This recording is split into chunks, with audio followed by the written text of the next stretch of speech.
I've always just thought I'd want to take the best of the best, even if it's my recipe or not. You know, I just wanted to put it all into one restaurant. And yeah, that was what we did. The best of the best in vegan food? No dairy at all. I gotta tell you, I'm a little nervous about this whole thing because jackfruit tacos, I don't know. What is that? Seitan, what is that? I've been in the restaurant business since I was in high school, and when I came in here, it's different.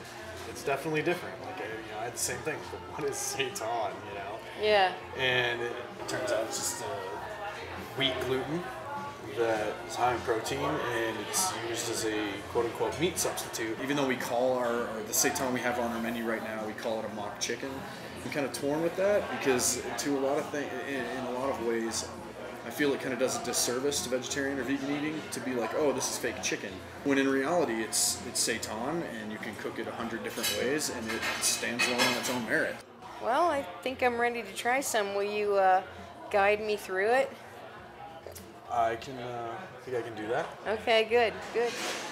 Maybe talking to some customers will give me an idea of what I might expect from vegan food. At first I was like, wow, it's totally vegan. I was a little bit concerned about that. but then it was really good. Yeah, good food is good food, no matter if it has meat or not in it. Did you like it? Then it doesn't matter. Yeah, it's definitely some of the best that I've had, even out of the vegetarian food that we make. I think they definitely go a step above that.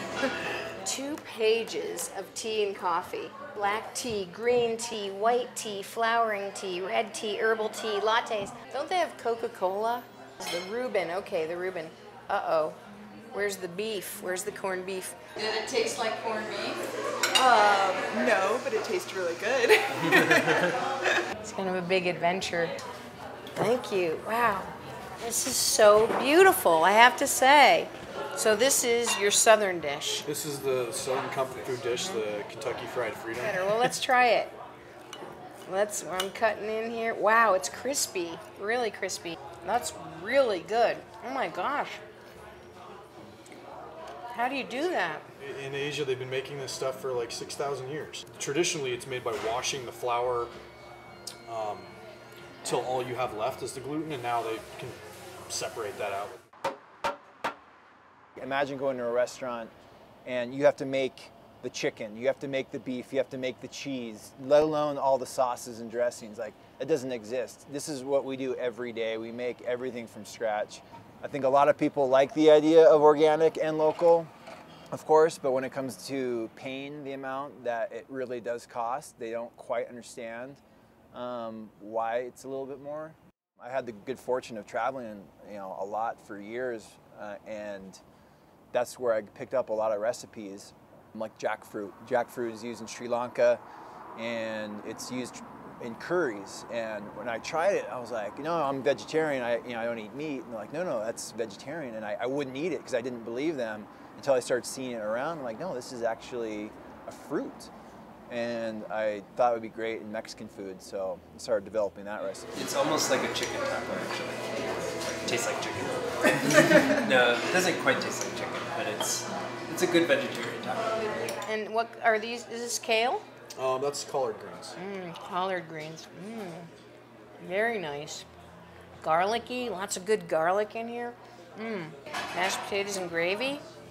We're trying to do seasonal menus, and this is our winter big meal for the seitan. Tasty Harmony will always be vegetarian and predominantly organic.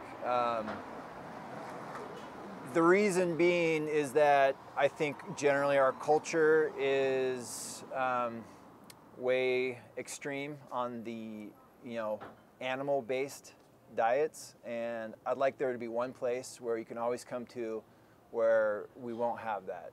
My inspiration behind the restaurant is not opening a restaurant, it's plants. I love plants.